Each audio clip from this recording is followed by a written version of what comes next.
ನಮಸ್ಕಾರ ವೀಕ್ಷಕರೇ, ಸುಪ್ರಭಾತ. ನಿಮ್ಮೆಲ್ಲರಿಗೂ ಕೆಪಿ ನಂಜುಂಡಿರವರ ಲಕ್ಷ್ಮಿ ಗೋಲ್ಡ್ ಪ್ಯಾಲೇಸ್ ಅರ್ಪಿಸುವ ಬೃಹತ್ ಬ್ರಹ್ಮಾಂಡ ಕಾರ್ಯಕ್ರಮಕ್ಕೆ ಪ್ರೀತಿಯ ಅತ್ಯಾತ್ಮೀಯ ಸ್ವಾಗತ, ಸುಸ್ವಾಗತ.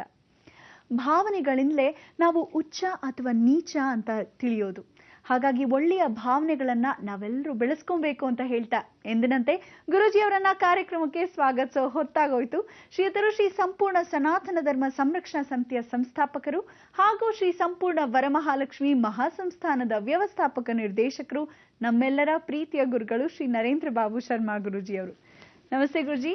ಬೃಹತ್ ಬ್ರಹ್ಮಾಂಡ ಕಾರ್ಯಕ್ರಮಕ್ಕೆ ಪ್ರೀತಿಯ ಸ್ವಾಗತ ಗುರುಜಿ ತಮ್ಗೆ. ಗುರುಜಿ, ಇವತ್ತು ಹೇಳ್ತಿದ್ರಿ ಬಹಳ ಒಳ್ಳೆಯ ದಿವಸ, ಅಮಾವಾಸ್ಯೆ. ಇವತ್ತು ಬಹಳಷ್ಟು ಪೂಜೆಗಳ ವಿಧಾನಗಳನ್ನ ತಿಳಿಸ್ಕೊಡ್ತೀನಿ ಅಂತ ಏನ್ ಹೇಳ್ತಿದ್ದೀರಾ? ಎಲ್ಲ ವೀಕ್ಷಕ ಬಾಂಧವರಿಗೆ ಪರಿಪೂರ್ಣವಾದ ಸ್ವಾಗತ ನಮ್ಮ ನಿಮ್ಮೆಲ್ಲರ ಬ್ರಹ್ಮಾಂಡ ಲೋಕಕ್ಕೆ. ಇವತ್ತಿನ ದಿವಸ ಅಮಾವಾಸ್ಯೆ ಅಂದ್ರೆ ಅಮ ಅಂದ್ರೆ ಆತ್ಮ, ವಾಸ್ಯ ಅಂದ್ರೆ ಆತ್ಮ ವಾಸಸ್ಥಳ. ಜಗತ್ತಲ್ಲಿ ಕತ್ತಲಾಗಿರ್ತಕ್ಕಂಥ ಜೀವನದಲ್ಲಿ ಅಮಾವಾಸ್ಯೆ ಅಂದ್ರೆ ಸೂರ್ಯ ಚಂದ್ರ ಇಬ್ರು ಒಂದೇ ಸ್ಥಳದಲ್ಲಿ ಏಕಾಗ್ರತೆಯಿಂದ ಕೂತ್ಕೊಳ್ಳೋ ದಿನ. ಆ ಅಮಾವಾಸ್ಯೆ ಶ್ರೇಷ್ಠ ಯಾರು ಗೊತ್ತಾ? ಲಕ್ಷ್ಮಿ. ಅದನ್ನ ಸಾಕ್ಷೀಕರಣ ಪಡಿಸ್ಬೇಕಾಗಿ ಏನಿಲ್ಲ. ನಾವು ಜಗತ್ತಲ್ಲಿ ಭೂಮಿಗೆ ಎಲ್ಲಾ ಚಿತ್ರಪಟಗಳಲ್ಲಿ ದೇವ ಸಾನ್ನಿಧ್ಯ ಹೇಗಿತ್ತು ಎತ್ತ ಅಂತ ತೋರಿಸ್ಕೊಡಕ್ಕೆ ರವಿವರ್ಮ ಆರ್ಟ್ಸ್ ಅಂತ ಮೊದಲಾಗಿ ಬಂತು. ಈ ರವಿವರ್ಮ ಬರೆದಿರ್ತಕ್ಕಂಥ ಕಲೆಯಲ್ಲಿ ನೀವು ಲಕ್ಷ್ಮಿ ನೋಡ್ಬೋದು. ಅಮಾವಾಸ್ಯೆ ಮೇಲ್ಭಾಗದಲ್ಲಿದೆ. ಅಂದ್ರೆ ಇವಳು ಈ ದಿನವೇ ಶ್ರೇಷ್ಠ. ಆ ಅಮಾವಾಸ್ಯೆಗೆ ಲಕ್ಷ್ಮಿ ಪೂಜೆ. ಲಕ್ಷ್ಮಿಗೆ ಯಾರು ವಾಹನ? ಇದೇ ಶ್ರೀಕಾಕಾರ್ಯವಾಗಿರ್ತಕ್ಕಂಥ ಗೂಬೆ. ಅಂದ್ರೆ ಈ ಗೂಬೆ ನಿಜವಾಗ್ಲಿ ಸಾಕ್ಷೀಕರಣವಾಗಿ ಅವಳಿಗೆ ವಾಹನ ಒಂದು ಕಡೆ, ಇನ್ನೊಂದು ಕಡೆ ಜ್ಯೇಷ್ಠಾದೇವಿ ಅಂದ್ರೆ ನಮ್ಮ ದಾರಿದ್ರ್ಯವನ್ನು ಓಡಿಸ್ತಕ್ಕಂಥ ವಿಚಾರವಾಗಿ ಆಂದೆ. ಗೂಬೆಗೂ ಆಂದೆಗೂ ಇರ್ತಕ್ಕಂಥ ವ್ಯತ್ಯಾಸ ಗೊತ್ತೇ ಇಲ್ಲ ಪಾಪ. ಎಲ್ಲರೂ ಏನು ಅನ್ಕೊಂಡ್ಬಿಟ್ಟಿದ್ರೆ ಹುಲಿನೂ ಒಂದೇ, ಬೆಕ್ಕು ಒಂದೇ. ಬೆಕ್ಕು ಬಹಳ ಮುಖ್ಯ, ಹುಲಿ ದೂರ ಹುಷಾರ್ ಅನ್ನೋ ತರ. ಆದ್ರೆ ಎಷ್ಟೋ ಜನ ಏನ್ಕೊಂಡ್ಬಿಟ್ಟಿದ್ರೆ ಈ ಬೆಕ್ಕು ಹುಲಿ ಒಂದೇ ಅನ್ನೋ ತರ ಹೇಳ್ತಾರೆ ಗುರುಗಳು ಅಂತ ಇದ್ದಾರೆ. ಖಂಡಿತ ಇಲ್ಲ. ಗೂಬೆ ನಿಜವಾದ ಸಾಕ್ಷಿ ರೂಪವಾಗಿ ಯಾವುದೇ ಕಾರಣಕ್ಕೂ ನಾನ್ ಸೃಷ್ಟಿ ಮಾಡಿರೋ ಯಾವುದೇ ಕಾರಣಕ್ಕೂ ಒಂದು ವಾಹನ ಅಲ್ಲ. ಲಕ್ಷ್ಮಿ ಮೊದಲಾಗಿಂದ ಇಟ್ಕೊಂಡ್ಬಿಡ್ತಿರತಕ್ಕಂಥ ಗೂಬೆ.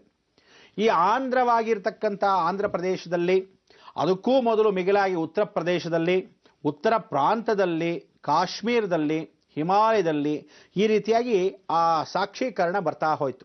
ಇದು ಮೊದಲಾಗಿ ವೀರಬ್ರಹ್ಮೇಂದ್ರ ಸ್ವಾಮಿ ಚರಿತ್ರೆಯಲ್ಲೇ ಸಾಕ್ಷೀಕರಣ ಆಯಿತು. ಅದಕ್ಕೆ ನೀವು ಹಳೆಯದಾಗಿ ವೀರಬ್ರಹ್ಮೇಂದ್ರ ಸ್ವಾಮಿ ಚರಿತ್ರೆಯಲ್ಲಿ ತೆಗೆದಾಗ ಗೊತ್ತಾಗತ್ತೆ. ಅದಾದ್ಮೇಲೆ ಉತ್ತರ ಪ್ರಾಂತದಲ್ಲಿ ಎಲ್ಲಾ ಲಕ್ಷ್ಮಿಗಳ ಕೆಳಗೆ ಒಂದು ಶಂಕುವನ್ನು ಹಾಕಿ ಗೂಬೆಯನ್ನ ಸಾಕ್ಷಾತ್ಕಾರವಾಗಿ ಅದನ್ನ ಇಟ್ಟಿರತಕ್ಕಂಥ ವಿಚಾರವು ಗೊತ್ತಾಗತ್ತೆ. ಲಕ್ಷ್ಮೀ ನಾರಾಯಣಕ್ಕೆ, ನಾರಾಯಣನಿಗೆ ಆ ಕಡೆ ಇರ್ತಕ್ಕಂಥ ಗರುಡ, ಈ ಕಡೆ ಇರ್ತಕ್ಕಂಥ ಲಕ್ಷ್ಮಿಗೆ ಗೂಬೆ. ಗೂಬೆ ಯಾವ ಕಡೆ ಪುಟ್ಟದಾಗಿರುತ್ತೆ. ಗೂಬೆ ನೀವು ದೊಡ್ಡದಾಗಿರೋದು ಗೂಬೆ ಅನ್ಕೋಬೇಡಿ. ಗೂಬೆಗೆ ದೊಡ್ಡ ವಿಶೇಷವಾಗಿರ್ತಕ್ಕಂಥ ಅದೇ ಬ್ರೀಡು, ಅದು ಆಂದೆ ಅಂತ ಕರೀತಾರೆ. ಈ ಆಂದೆ ಹೆಂಗೆ ಅಂದ್ರೆ ತಲೆ ಈ ಕಡೆ ಹೋದ್ರೆ ಪೂರ್ತಿ ಸುತ್ತಕೊಂಡು ಈ ಕಡೆ ಬರುತ್ತೆ.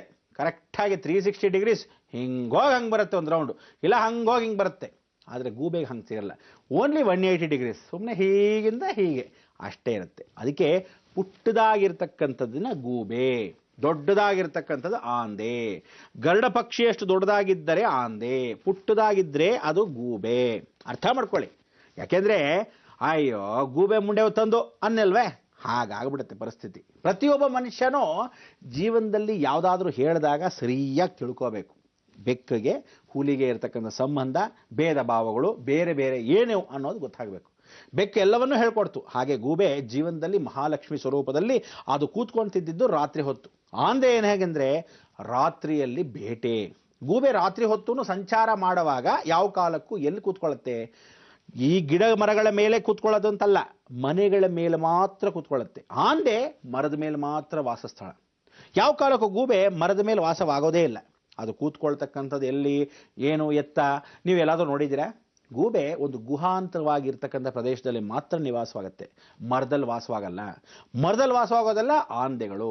ಆಂದೆ ಏನಾದರೂ ಮನೆ ಮೇಲೆ ಕೂತ್ಕೊಂಡ್ರೆ ದೊಡ್ಡ ದಾರಿದ್ರ್ಯ, ಮನೆ ವಿನಾಶ ಅಂತ ವಿಚಾರ. ಅದಕ್ಕೆ ಎರಡನ್ನೂ ತಿಳ್ಕೊಳ್ಳದೆ ನೀವು ತಪ್ಪುಗಳನ್ನು ತಗೊಂಡು ಇಲ್ಲದೇ ಇರೋ ಕಥೆಗಳನ್ನ ಹೇಳ್ಕೊಂಡ್ರೆ ಪ್ರಯೋಜನವಿಲ್ಲ. ಆದರೆ ಜಗತ್ತಲ್ಲಿ ಏನು ಅಂದರೆ ಅನ್ಯಾಯಕ್ಕೆ ಎಷ್ಟೋ ಜನ ಹಾಕ್ತಕ್ಕಂಥ ವಿಧಿ ವಿಧಾನಗಳು. ಈ ಅನ್ಯಾಯಕ್ಕೆ ಕರೆಕ್ಟಾಗಿ ಸಿಸ್ಟಮ್ ಆಗಿ ಗೊತ್ತಿಲ್ಲದಿದ್ದವ್ರು ಏನು ಮಾಡ್ತಾರೆ? ಎಂಟಿ ವೆಸಲ್ಸ್ ಮೇಕ್ ನಾಯ್ಸ್, ಟಾಸ್ ಫುಸ್ ಡಾಮ್ ಡೋಸ್ ಅಂತ. ಅದಕ್ಕೆಲ್ಲ ತಲೆ ಕೆಡಿಸ್ಕೋಬಾರ್ದು.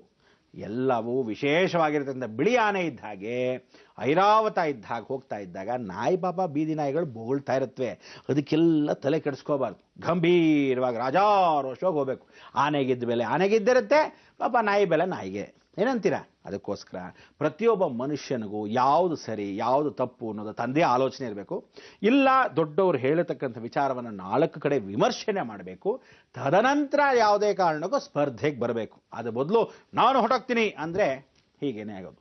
ಅದಕ್ಕೆ ಎಲ್ಲರೂ ಆ ಗೂಬೆ ವಾಹನವನ್ನು ಲಕ್ಷ್ಮಿ ಹತ್ರ ಇಟ್ಟು ಅಮಾವಾಸ್ಯೆ ಶ್ರೇಷ್ಠ, ಅಮಾವಾಸ್ಯೆ ಲಕ್ಷ್ಮೀ ಪಟವನ್ನು, ಲಕ್ಷ್ಮಿ ಯಾವ ಕಾಲಕ್ಕೂ ಕೂತಿದ್ರೆ ಚೆನ್ನಾರಿ, ನಿಂತಿದ್ರೆ ಚೆನ್ನಾರಿ. ಕೂತ್ಕೊಂಡ್ರೆ ನಮ್ಮಲ್ಲೇ ಇರ್ತಾಳಂತೆ, ನಿಂತ್ಕೊಂಡ್ರೆ ಪಾಪ ಪಕ್ಕದ ಮನೆಗೆ ಹೊಟ್ಟೋಗ್ತಾಳೆ ನೋಡಿ.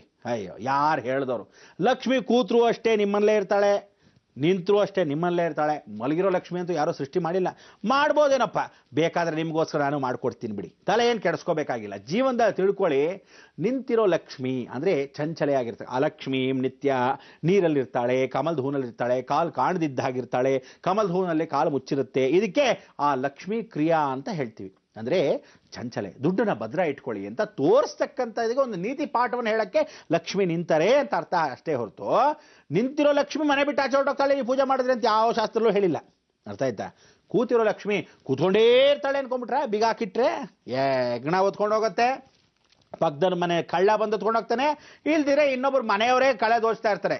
ಯಾವುದೋ ಬೇಲಿಯದ್ದೋ ಹೊಲ ಮೇಯ್ತಾ ಇರುತ್ತೆ. ಅಷ್ಟೇ ಬಿಟ್ರೆ ಕೂತಿರೋ ಲಕ್ಷ್ಮಿ ಶ್ರೇಷ್ಠ, ನಿಂತಿರೋ ಲಕ್ಷ್ಮಿ ಶ್ರೇಷ್ಠ ಅಲ್ಲ. ಮುಖ್ಯ ನೀವು ನಿಜವಾಗ್ಲೂ ಲಕ್ಷ್ಮಿ ಸರಿಯಾಗಿ ಅರ್ಥ ಮಾಡ್ಕೊಂಡಿದ್ರಿದ್ದಾನೆ. ಲಕ್ಷ್ಮಿ ಅಂದರೆ ಲಕ್ಷ್ಯವನ್ನ ಮುಟ್ಟಕ್ಕೆ ಶಕ್ತಿ ಕೊಡೋಳು ಲಕ್ಷ್ಮಿ. ನಿಮ್ಮ ಲಕ್ಷ್ಯ ಏನೋ ದುಡ್ಡು ಮಾಡೋದೇ ಅಂತಲ್ಲ, ಎಲ್ಲಾ ಲಕ್ಷ್ಯಗಳು, ಯಶಸ್ಸು, ಕೀರ್ತಿ, ಎಷ್ಟು ಪಟ್ಟಗಳು, ರಾಜ್ಯ ಪಟ್ಟಗಳು, ಪ್ರಮೋಷನ್, ಅಧಿಕಾರ ಎಲ್ಲವೂ ನಿಮ್ಮದು ಬೇಕಾಗಬೇಕಾದ್ರೆ ಲಕ್ಷ್ಮಿ ಹಿಂದೆ ಹೊರಟೋಗ್ತೀರಾ. ತಪ್ಪು. ವಿದ್ಯೆ ನಿಮ್ಮ ಹತ್ರ ಇದ್ದರೆ ಲಕ್ಷ್ಮಿ ತಾನಾಗೆ ಹಿಂದಕ್ಕೆ ಬರ್ತಾಳೆ. ಆದರೆ ವಿದ್ಯೆಗೆ ಜೊತೆಗೆ ಸ್ವಲ್ಪ ಕಾಮನ್ ಸೆನ್ಸ್ ಇರಬೇಕು. ಹೇಗಂದ್ರೆ ಹಾಗೆ ಇಟ್ಕೊಳ್ಳೋದಲ್ಲ. ಆದರೆ ದುರಹಂಕಾರ ಪಡಬಾರ್ದು. ಇವತ್ತು ಬಂತೋ ನಾಳೆ ಬೆಳಗ್ಗೆ ಹೋ ಅನ್ಬಾರ್ದು. ಬೆಳಗ್ಗೆ ಬೀದಿಗೆ ಬಂದ್ಬಿಟ್ರೆ ಏನು ಮಾಡ್ತೀರಾ? ಮನೆ ಕೊಚ್ಕೊಂಡು ಹೊರಟೋದ್ರೆ ಯಾವ ದುಡ್ಡು ಇಲ್ಲ. ಇವತ್ತಿನ ದಿವಸ ಎಲ್ಲವೂ ಲಕ್ಷ್ಮೀ ಪ್ರಿಯ. ಅದಕ್ಕೆ ಈ ಅಮಾವಾಸ್ಯೆಯಿಂದ ನಿಮಗೆಲ್ಲರಿಗೂ ಹೇಳ್ತಾ ಇದ್ದೀನಿ, ಸಂಸ್ಥೆ ಮುಖಾಂತರವಾಗಿ ಮೂಲ ರಹಸ್ಯದ 2 ವಿಶೇಷವಾಗಿರೋ ಪೂಜೆ, ಒಂದು ಪೌರ್ಣಮಿ ಪೂಜೆ, ಒಂದು ಅಮಾವಾಸ್ಯೆ ಪೂಜೆ. ನಿಮಗೆ ಹೆಚ್ಚಿನ ಸಂಪರ್ಕಗಳಿಗೆ, ಹೆಚ್ಚಿನ ಮಾಹಿತಿಗಳಿಗೆ ನಾನೊಂದು ವಿಶೇಷವಾದ ಸಂಖ್ಯೆ ಕೊಡ್ತೀನಿ ಅಂತ ಹೇಳಿದೆ. ಇನ್ನು ಮೇಲೆ ಯಾವುದೇ ಸಂಖ್ಯಾಶಾಸ್ತ್ರಗಾಗಲಿ ಯಾವುದೋ ಒಂದು ಸಂಖ್ಯೆ ಕೊಡ್ತೀನಿ, ಫೋನ್ ನಂಬರ್ ಕೊಡ್ತೀನಿ, ಅಲ್ಲಿ ಇಲ್ಲಿ ಕೊಡ್ತೀನಿ ಅಂತ ಅಂದ್ಕೋಬೇಡಿ. ಇನ್ನು ಮೇಲೆ ನಿರ್ಧಾರ ಮಾಡಿಬಿಟ್ಟಿದ್ದೀನಿ. ಯಾಕೆಂದರೆ 108 ಜನ ನಿಮಗೆಲ್ಲರಿಗೂ ಗೊಂದಲ ವಹಿಸಿ ಅಲ್ಲಿ ಇಲ್ಲಿ ಮೋಸಗಳು ಮಾಡೋಕ್ಕಿಂತ ನೇರವಾಗಿ ನನ್ನ ಹತ್ರನೇ ಬಂದುಬಿಡಲಿ.